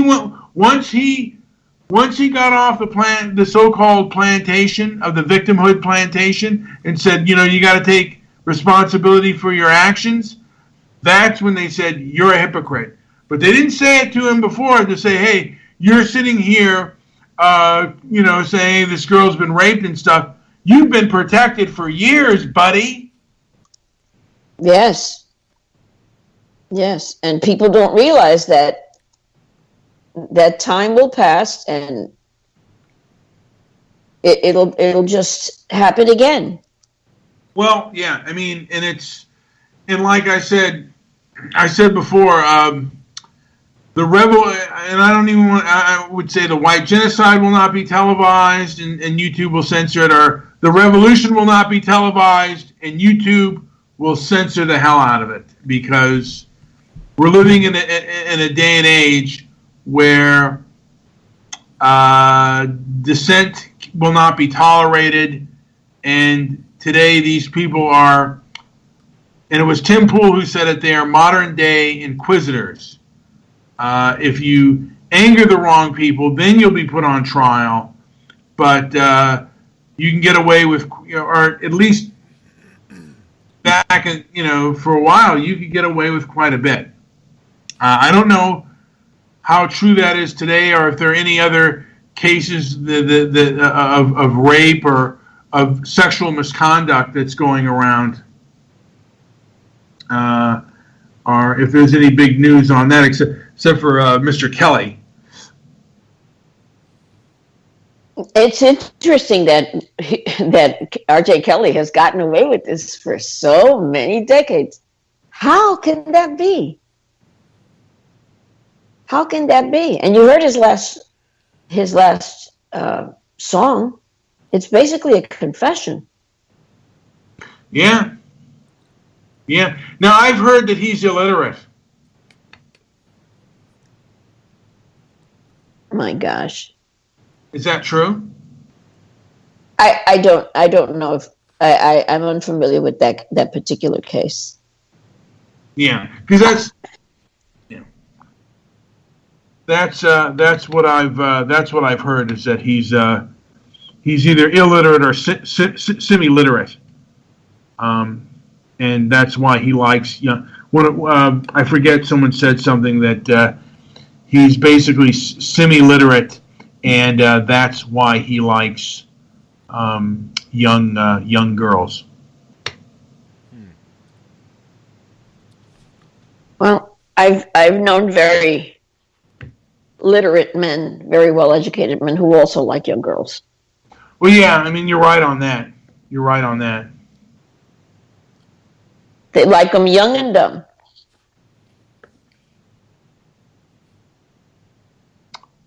Well, yeah, Charlie Chaplin was one of the first ones that I remember of older men liking young and dumb girls, and I heard he could be also very cruel. I remember Tippi Hedren, I think her name was. Yeah. She played in The Birds. Remember? She was in The Birds, yeah. I think. Mm-hmm. Well, that portly fella, he made it his business to make her miserable. She went crying to his wife, saying, "Please, I'm begging you, help me." And his wife actually sat down with him and he said, You've got to stop tormenting that girl. He would torment her. He knew that the beaks on those birds were very sharp, and he wanted the beaks sharpened so that when they'd hit her, they'd cut her. He was very cruel, but he got away with it forever. But when he wanted a woman, he could be cruel to her, and because he was a great director, he let it slide. What reason? By the way, what reason did she refuse his advances? What reason did? Always. She was a good-looking, healthy young woman, And he was a very unattractive man. And he constantly told her he was going to help build her career. This nonsense, these men are saying now, this has been, the couch interviews, that's been going on forever. If you want to work, you couldn't tell on these men, these powerful men. I remember, I forget, Mankinwitz's son was who now does a classic movie channel. He was on saying, because he was talking about the casting couch, and he said, luckily the casting couch is a thing of the past, and no, it's not. No, and it's probably still not. I mean, because these guys, these producers and these power brokers in Hollywood, they hold a golden ticket, and these women a lot of them are going to do things to get, to get to get that stardom. And, women will sleep with men. Women will sleep with men with power to gain power. That's just the way it's always been. And I don't think that's going to change much, Ruthie. I don't think so either. I don't think it's going to change. We have Liz on the line. Liz, did you have a question? No, I was just saying, here to women who want to sleep with men with power. Yes, well, you know what? Here's the deal. So long as it is their choice to do so, but I just don't know who can stomach that sort of thing. Honestly, I don't know. There are women that do, but if it's rape, and if you're in for a job interview, it should be the quality of your work, and that you could get these guys. These guys could have gotten a prostitute, or I don't know. To me, some of that stuff. Now, do you know much about what happened? I don't know if you know Tavis Smiley that much, Ruthie. I've seen. I've heard the comedy. Yeah. No, Tavis Smiley. He was on PBS. I remember him, and I remember him being very funny, and I remember him being very serious. Yeah. And I remember him being accused also. Yes. No. He's also been accused of sexual misconduct. Now he's kind of he's gone really out of the. He's disappeared. Basically. Yeah. Some people do disappear. Russell Simmons went to Bali. Yeah, well, yeah, and but yeah, I don't think Tavis Smiley was as wealthy as Russell Simmons, and he didn't have some moral, but. Even his Twitter page, usually every year during Martin Luther King, he would tweet, but not the last 3 or 4 years. He's been very quiet. Yeah. Since he was accused, I haven't heard much from his corner at all. Yeah, and I wonder how guilty. How good the evidence, or how much the evidence was against him.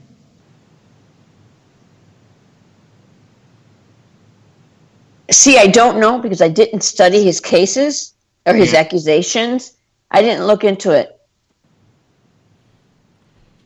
I didn't look into that. Some things interested me, so I followed them. Some cases I followed it.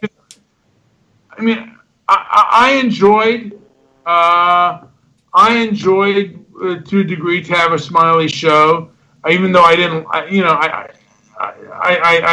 wasn't quite a fan of his. I found him to be I found him. I found him to be like one of those those moral hypocrites. And I remember he was on Larry Elder's show. I mean, he was on. Larry Elder was on his show, and he didn't answer any of the questions that that he posed towards that Larry Elder posed towards him. Larry Elder was on promoting his book, The 10 Things You Can't Say in America, and he just sidestepped every one of his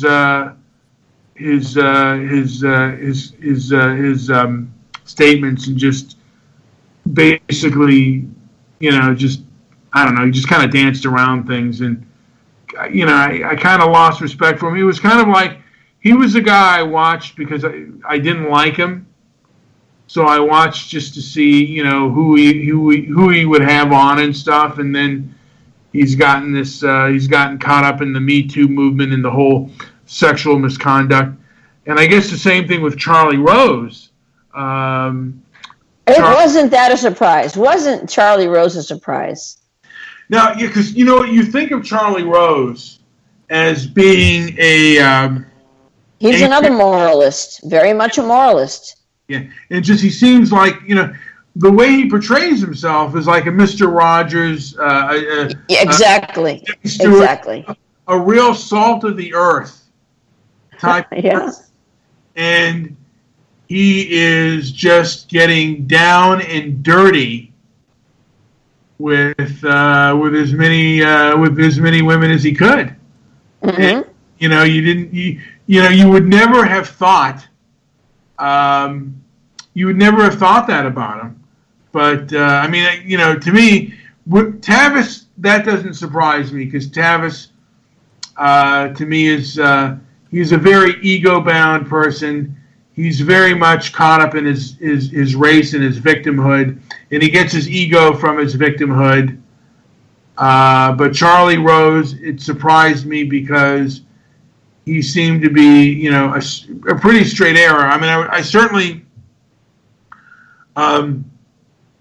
preferred him than the other broadcasters who are real virtue signalers and just moral hypocrites. He's actually someone that Charlie Rose is actually someone that I liked. Who seemed like a nice guy, but you know what? I wasn't a single woman or a woman with him, one of his interns, that he was sexually harassing. And I guess people do get when they get behind closed doors and they're with women, then they can be quite different people. Now, Liz, do you have anything like that, like where a person was a moral person, who seemed like an upstanding person, but behind the scenes was a sex pervert? Oh yeah.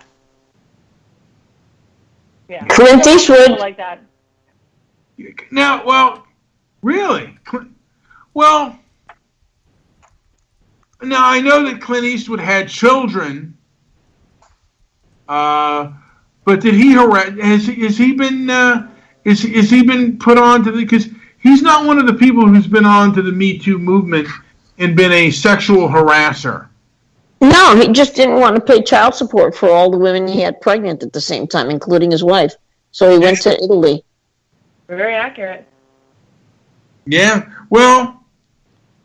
Yeah, I guess. And he got rewarded for the spaghetti westerns. You know what, though?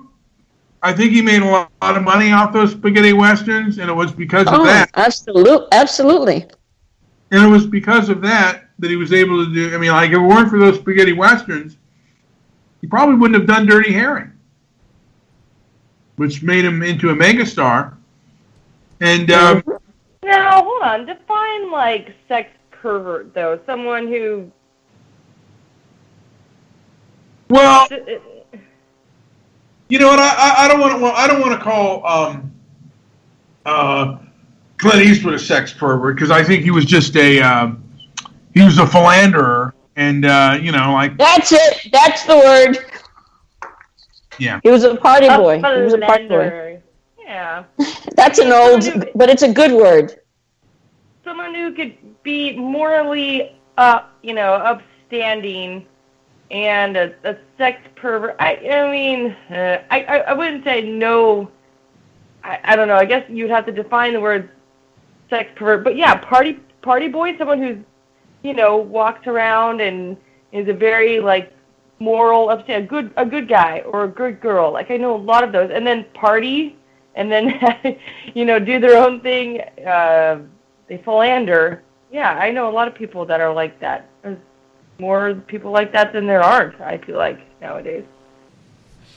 Is that Liz? It is Liz. Yeah, she came in late. Hola, Liz. How are you? I'm doing good. How are you, Ruthie? Great. This has been I keep wanting to talk about a topic that I've discussed with both the hosts, and they never discuss it. I'm still waiting. Are you talking about? We're going to talk about the end of the. You're talking about the cryptocurrency. Oh yes, that's the word. Well, I would like to do that at the. Because I want to do our end. It's too important a topic to fit it into the last 5 minutes of any show. Yeah, you're right on that. This is change. This is the innovation of the century, and you want to fit it in the late, at the late moments. But I'm hearing that there are people saying that they don't think there's going to be a recession in 2019. That they don't foresee that. It's interesting. I've always found in tenants, for instance, the ones who scream and yell the loudest, their rent's always late. Yeah. So I don't want to hear it. We have one of the greatest innovations since the internet, which is cryptocurrency. And no, banks don't want it because it's interrupting their flow. They basically have that market cornered, and they don't want interference. But remember, when they introduced something as simple as that we use every day today, which is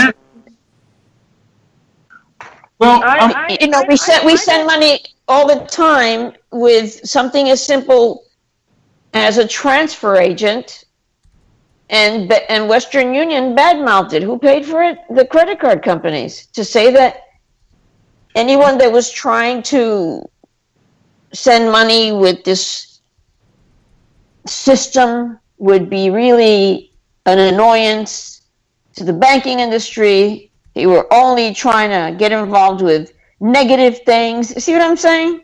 Now, because I'm going to say this real quick, and because the people who are using a lot of crypto, because there's a lot of anger at PayPal and the and some of the banking industry. So a lot of these YouTubers are saying you can pay them through cryptocurrency, and because they're looking at other methods as a form of rebellion against the some of the larger the larger. And that's childish, because anyone who has any common sense realizes that if you want cryptocurrency to become a regular payment system, such as something simple like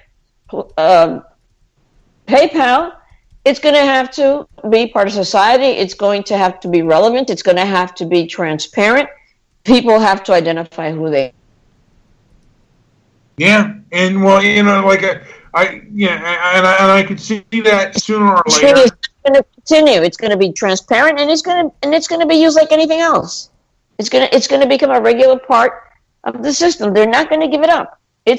Remember, we used to use whalebone to make fishing rods and to make whips for buggies to whip your horse. And then when that industry was replaced with the cars, they started using the whalebone for girdles and bustiers and bike spokes.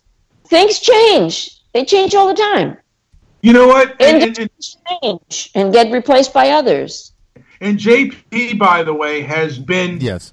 Someone who has been interested in cryptocurrency. I think our next show, I think we'll be... Cryptocurrency is extremely interesting. Yeah. I would love to hear Ruthie's take on it. I really like that topic. Well, you know what? I'm outspoken on it on a lot of levels. I am totally against just having a world of only cryptocurrency, full reliance on it. Seems like to me like an end to freedom. That's never going to happen. It'll never happen. We're going to have everything. We're going to have credit cards. We're going to have. It is a great checks and balance. We're going to have everything. It's a great system for checks and balances, though. Anytime you see the dollar fluttering, you see a surge in Bitcoin. I'm okay with that. You know what? And I like the fact that that the people who are on a lot of the people who are using the cryptocurrency are on the edges of society, who are telling the truth about the these modern day inquisitors who are exposing the civil rights industrial complex. So I just and that's my take on that. I want to do a show about that. I want to do a show about cryptocurrency, who's using cryptocurrency, and I think that will be our next show, and I would love to work that out with you. I think we'll end it there. I want to keep people's interest in that, in the cryptocurrency world. At the very least, let me tell them where my interests are so that they can go read about it. Yeah, please. And they can be prepared when they come next week or whenever you have the. Would that be permissible? Absolutely. Anybody have a pencil? Write it down. wyith.edu. Wyeth.edu. Lots of people do fun stuff. They want to play games with it. They want to go to casinos with it. They want to get high with it. They want to do all sorts of fun stuff. We do two things. We sponsor tuitions. We're paying 500 tuitions for people who can't afford graduate degrees. We're starting with 3 degrees, an MBA, a master's degree in education, and a PhD in education. Those 3, we pay all the tuition. The student can pay the incidentals. That's our first project. And if you go to wyith.edu, you can read all about it. The other thing we do is we sponsor Starlight Productions. They create videos for portable planetariums, and we sponsor the videos. They're playing all over the world. It's part of it falls right into the STEM program. STEM meaning science, technology, engineering, and mathematics for children. So we're sponsoring tuitions at the graduate level, and we're sponsoring science education and planets. They're learning about the planets and the universe, and it's just a wonderful set of, there's hundreds of videos, and they're playing in portable planetariums all over the world. And those are the 2 things we sponsor, and we will be on the international panel at the Kennedy Space Center 46th Space Congress. We will have our talk on the 27th, Wednesday the 27th at 9 a.m. Please join us. Nice. I'll be there. That sounds good. Yes. So we will, I mean, the next show that Ruthie and I and all of us go on, we're going to talk about cryptocurrency. Yes. I might have... We've pushed it off too long. We really need to get into it. I might have an economist friend of mine come on as well, but we'll have to address... Oh, I forgot to tell you. The policy analyst who he does a lot of talks at the Brookings Institute. His name is Michael Johns. He's joined us. So now we're going to have people join us of that caliber, people who know about securities and the CFTC and the SEC, people who've retired from those regulatory bodies. We're going to bring them in so that they can advise us. We're building an advisory board, a board of directors, and BCR, Bank Coin Reserve, comes from Australia. And where are we promoting it and doing these projects? In Hong Kong. And where's our sister company? In Mexico City. See what I mean? It's fascinating. And it's the only thing in the world that actually earns 10% and compounds annually. Money doesn't do that. There isn't a checking account that gives you interest. Yeah. Nice. Anyway, I got a lot to teach you guys. I'd love to spend time with you talking about it because it's better than sliced cheese. Yeah, JP and I have been talking about just investing a little bit into it, just to see how, because Jake and I don't want to, but we've been talking about like just to see how it grows and how it works and stuff. So we've been looking into that just to have fun with it and play with it. We let you play with it. We actually give away to each human being. We give them $300 worth of bank coin reserve so they can play with it and watch it grow and see the uses for it. Yep, we do that for free. I see the value. I do have a lot to learn on it, but I do have my doubts in certain areas. So maybe that'll clear it up next time we talk about it. There were many doubts. There were people who bought cars and they would hook it up to their horse and buggy because they didn't want to accept the automobile because God meant for us to drive buggies with a horse. Who was it that used to scream every time that they would beat up one of his workers? It was Ford. He would come out of the factory and he'd say, "The car is my folly, but the horse is forever." And people would roar. They would roar every time he said that. And he went all over the world saying that. People loved it because that was what was popular at the time, horse and buggy. Yeah.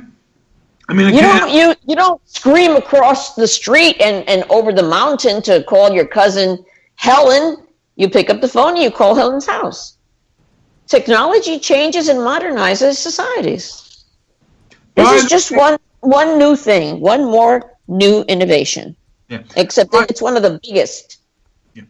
I want to mention that, by the way, Kamala Harris is running for president. She did announce today Martin Luther King. That is the biggest joke I've ever heard in my entire life. Who is she going to sleep with to get that DNC? She'll find somebody. She'll find somebody. Right. But I wonder, and just who do you think is going to be challenging Trump in 2020? Anyone have any thoughts? Everybody. It's just that the United States, the Americans in general, they like having money. They like having a better 401k. They now see that extra money in their wallet. They like that. People are not going to give up their money for something they can't control anyway. The nonsense that goes on, the fighting and arguing that goes on in Washington, D.C., we can't control that anyway. So the typical voter doesn't give a hoot. What the voter wanted was to be listened to. Listened to. That's how he won, because he gave the voting public what they wanted. They wanted safe borders. They wanted to stop the immigration. They wanted all sorts of different things. And he gave those things to that public, which the Democrats didn't respect. That's all that happened. Nothing huge happened. What's going to happen with the shutdown? Nothing. But who do you think's going to end up caving in? Not Trump. Not Trump. He doesn't have to. Listen to me. When you are of the same size as your opponent, and you have the same power and the same money, that's an even fight. But when your opponent is bigger than you, richer than you, tougher than you, you really, it's not fair. It's not a fair fight. Now, I didn't, you know what I mean, and just before we leave, is anyone, the whole thing with the Catholic school and the Native Americans, any thoughts on that and the misinformation that that BuzzFeed also was responsible for, and CNN News. I gotta tell you, I was very impressed with Mueller that he came out and defended Trump's side of the argument. I was very impressed. My hat's off to him. I've heard good things before this whole thing with Mueller and the investigation going on now. I heard really good things about Robert Mueller from both parties before the most recent Trump investigation. Look drama up history. He's trying to protect his legacy. He doesn't want to go out like a wimp. In Boston, his team of FBI didn't have a case against 4 grown men. So they fabricated one. And every year when those men came up for parole, who flew to Boston? Mueller did, to make sure that those men were never released. 2 of them died in prison. 2 of them survived. They had to give them $100 million in compensation because there was an opportunity to use exculpatory evidence, and the FBI team in Boston hid it. And who led that team? Robert Mueller. They fabricated false evidence against those 4 men who were absolutely innocent. And there's no difference between that evidence and this evidence they came up with now. The document by GPS Fusion. It's the same thing. It's the same behavior again. It's just 30 years later. It's the same thing. Exactly.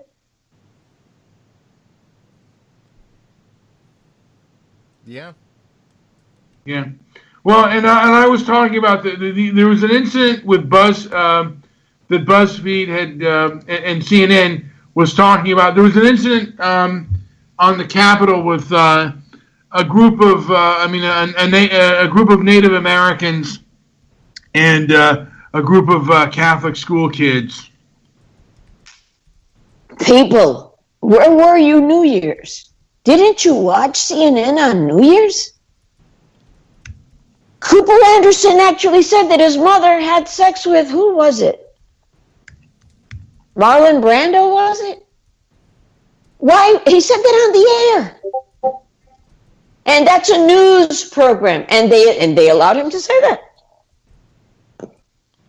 That's against his own mother. Why did you think anything else would be credible? When Donna Brazile admits, yes, I stole the question to give it to Hillary. I stole it. It was given to me by CNN. Who at CNN gave it to her? Look at the invitations. Look at the listings. All this stuff is public. Look at the listings. Who went to the dinners for the media elite? Who collected the money from the media elite? Because they were all going to be fantastic reporters, and they would be the only ones who they'd answer questions to. Damn it, she lost. Why wouldn't the media still be furious? Many of them are furious. They sold their homes, moved to Washington, D.C., and there was no media elite, and she wouldn't give the money back. She lost. You know, and I'll tell you something. I still believe that the people in the media believe that they're doing the right thing and that they are fighting a just cause. I think they believe that. All the people that were screaming and yelling for Tawana Brawley also thought they were in the right. They thought it was a just cause because they didn't know the facts. They didn't want to read any of the material. I remember once the judge released the legal brief on exactly what Cosby had said about the women he brutalized. And how did it get that far? Because he wasn't satisfied with just humiliating her. He actually called the girl's mother in Canada. Canada is a separate country from the United States. And when you're calling across, not even state lines, but a border to someone's private home to give sexual details about how you had sex with the individual's daughter, there's something wrong in your head. It wasn't good enough. he had to punish the mother too. And he says, oh, we can't talk now? We'll talk again. She had about 3 recordings in which he went into absolute detail about how her daughter had been sexually involved with him. And the mother knew her daughter was gay. That's what nailed him. That's what got him in a jam. Yeah. That's and I'd also like to do a whole thing on Bill Cosby and how the evidence about him and how she was gay and who she was, and I mean, she looks older now, but she was a fairly attractive woman back in the day. She was very attractive, but they knew that in today's United States, there is still anti-gay sentiment, and they were counting on that to find him innocent. Yeah. On that big ugly dyke. That's how they expressed it when they were describing what they were hoping for. Yeah, you're right on that. And with that being said, I think it is a good time to end it on a good note. It was positive out there. We got a lot of information. We covered a lot of spots. Anything to add before I end it? No, I think this was a great way to end it. Ruthie, any final words? Yes, let's throw it over to you. Cryptocurrency. Mine is called Bankcoin. Get it now. It's the only product that gives you 10% and it compounds annually. Try it. How do we buy it? What's the best way to buy it? We have to go through the normal First, exchanges? No. You don't have to buy anything. We give it to you. wyith.edu. Go learn about it. Go study. Go learn about it. Hold on. Wait, what's that address again? wyith.edu. Okay. Got it. We'll spread it around. Absolutely. We have offices in Hong Kong, in Kowloon, Hong Kong, China, in Manila, Philippines, in Saint Martin, France, and London, England, and we just opened one in Nepal. Well, we're not a little website somewhere. We're a real brick and mortar business that's 40-something years old. Right on. So we'll have to learn more about this, and anyway. Yeah, go learn. It costs nothing to learn. Go learn. Now, Stefan Molyneux has been talking quite a bit about. I don't know if you know who he is, but he's also. Yes, I do. I follow him. And he's been talking quite a bit about cryptocurrency, and like I said, some of the others have as well. Liz, anything to add before we end this? I don't have anything to add except for it's always really, really nice and refreshing to hear Ruthie come on. I love the heck out of you, and it's always you're so full of useful information. It's always really pleasant hearing you and listening and interacting with you. So thank you so much. Everyone here. This is just a great show with a great group of people. So I told you would do well to have people from different ages and different life experiences. Yeah, no, you're right on that. I mean, yeah. And I'll tell you something else. What are the 2 most populous countries right now? China and India, right? That's correct. Okay. All you have to say on the show is one, not even a big swear word, but a little one, and I can't air it in either one of those continents, in those locations. But if you don't and the whole show is clean, we could ship it right through. And then where you had one person listening to it, for every one American, there are maybe 70 to 80 people of Asian descent. And the same is true with India. For every one American, there's maybe 70 Indians that will actually, and they all speak English, and they'll all listen to your show. You could get such a great audience. But I try to teach this to people that are speaking on the air, and they keep, what the F this, and the F there, and the F here. And the minute you do that, they're never going to air it. Yeah, you can have these shows spread all over the world. Look at what I'm doing. The cryptocurrencies from Australia. I'm in the United States. We're using it where? In Mexico City and in Hong Kong and all the ASEAN countries. What are the ASEAN countries? We're talking about Vietnam and Myanmar and Thailand. See what I'm saying? Is it being used in Brazil? Cryptocurrencies? If they're using Bitcoin, I don't know. It might be, but I don't know because a lot of it has been done very, very privately. The biggest stores of cryptocurrency are being held by politicians in the United States who sit on it.